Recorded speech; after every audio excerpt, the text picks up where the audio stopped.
আজ আমাদের last evening at the forest. আমরা কালকে এই সময় আমরা থাকবো নাইরোবিতে। আর আমাদের একটা খুব ইভেন্টফুল ট্রিপ ফাইনালি শেষের দিকে। মাঝখানে 1 বছর আমরা কোনো ট্রিপ করিনি।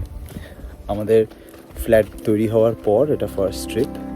আর এই ফার্স্ট ট্রিপটা আমাদের ইচ্ছা ছিল প্রথমে গ্রিস যাব, কিন্তু ভিড় বাড়াক্কা খুব একটা আমরা পছন্দ দুজনে কেউ করি না।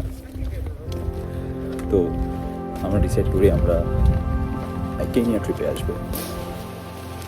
তো এইবার আমরা এখন সানসেট পয়েন্টে এগোচ্ছি, যেখানে মাউন্ট কিলিমাঞ্জারোটা পুরোটা দেখা যায়।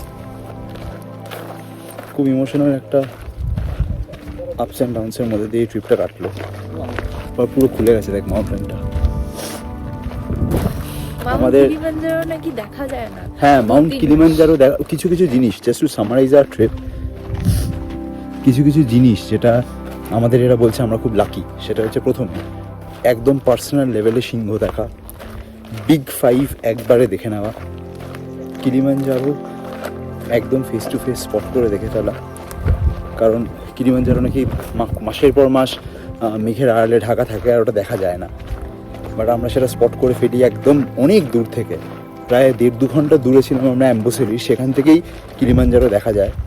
আর থ্রু আউট দ্য ট্রিপ আমরা কিলিমাঞ্জারোটাকে কমপ্লিটলি দেখতে পেয়েছি। আর আমরা ফ্লেমিঙ্গোর মিটিং দেখেছি, এটাও কেউ দেখতে পায় না। শুধু যেটা আমরা দেখিনি, যেটা খুব দেখার ইচ্ছা ছিল, সেটা হচ্ছে হান্ট। দেখা যাক, এখনো কালকের একটা ছোট্ট গেম ড্রাইভ বাকি আছে, আর সানসেট গেম ড্রাইভ, যেটা আমরা সকাল 6টায় কালকে স্টার্ট করবো। সানরাইজ গেম ড্রাইভ আমাদের বাকি আছে, যেটা আমরা কালকে সকাল 6টায় স্টার্ট করবো।